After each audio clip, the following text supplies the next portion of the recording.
see. Something for you and your family. Make a puppet from things you've got.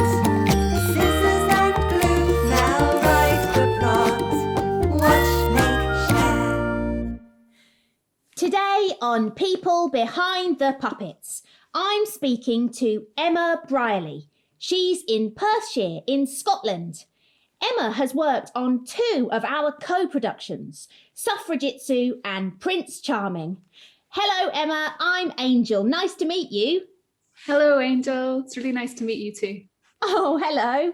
So, Emma, how did you first get into designing and making puppets? Well, it started when I was training in theatre design, and one of the modules was character design.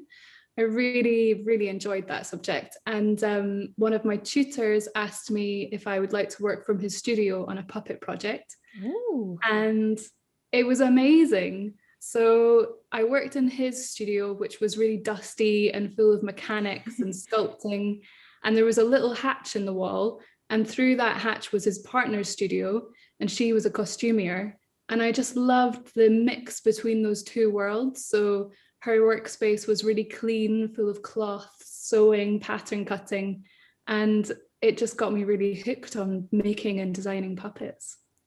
Oh, what a lovely story. A great way to start. So what is it that you enjoy most about making puppets? I love that puppets can do the unexpected. So a human could fly, or a head could pop off, or something could jump much higher than it would in reality. I just love that all of these things can happen with a puppet. And what's your favourite type of puppet? Oh, that's such a hard question.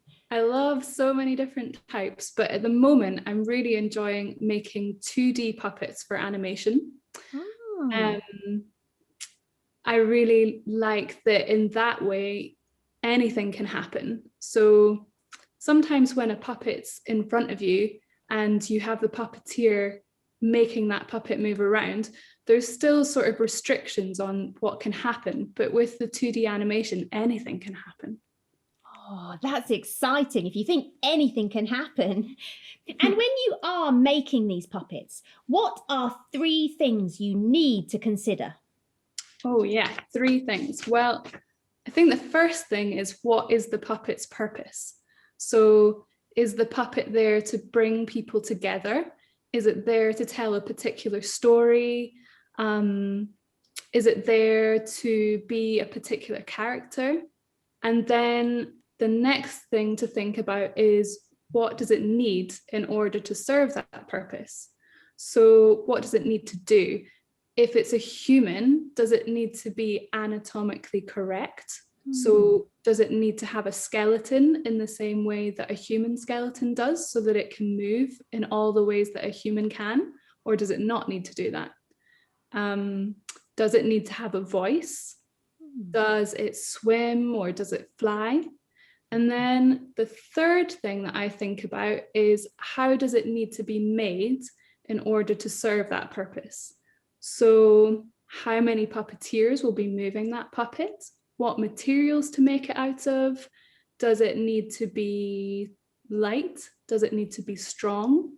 Is it going to be indoors or outdoors? So many questions to think about. There are so many questions. Yeah. Are there any materials you like working with? Yeah, I really love working with clay and paper mache. Here's a little puppet head that I've been making this week. Yeah, I really love that clay can be used over and over again. So from one piece of clay, you can make lots of different puppet characters come to life.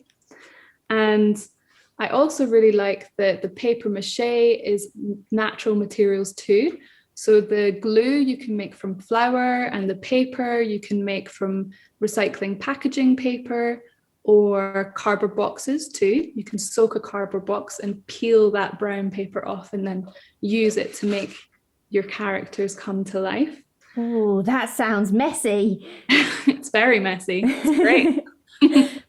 And I hear you've been all over the world with puppetry. Where have you been? Yeah. Well, the first place that I went to with puppetry was Vermont in the United States. And that was with a company called Bread and Puppet Theatre. I was really lucky to work with them for a whole summer. They make huge puppets. They make parades in the streets, and they also have a huge circus and pageant performance that they perform every weekend in the summer in their farm. And lots of people go there from all over the world to work together. So from there, I just met so many puppeteers and artists and have collaborated with them in lots of different places.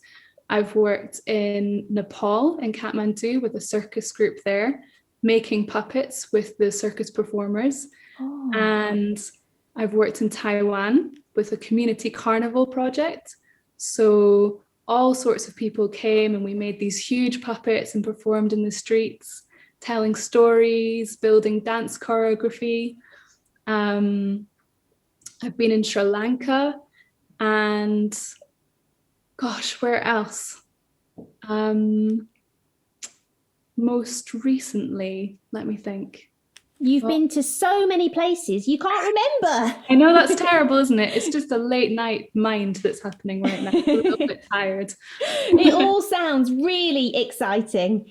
It has been really exciting. And I've learned from so many different people. When I was in Taiwan, there was an amazing Balinese artist there. And they have this huge tradition in Bali of making puppets, carving them, and often out of wood, but also they use clay and paper mache too. So I learned a lot from that person in particular. And do you have a puppet that our viewers can make at home? I do, yeah. I will show it to you. I've got it yes, down here. please. This is a creepy crawly springy puppet. Oh, wow. What's it made from? It's made from paper, a paper spring, and then paper concertina legs, little cardboard feet, and a cardboard head. I really like to make things out of paper and cardboard. It's nice to recycle things that you already have around your house and turn them into something new. Yes, we all have a lot of cardboard and paper, don't we? I have a lot of it anyway. Yeah. Me too. Well, if you want to make a springy cardboard puppet just like Emma's, you can download the instructions from our website. Thanks so much for talking to me today. It's been lovely. No problem. Lovely to meet you too, Angel. Thank you. Bye. Bye.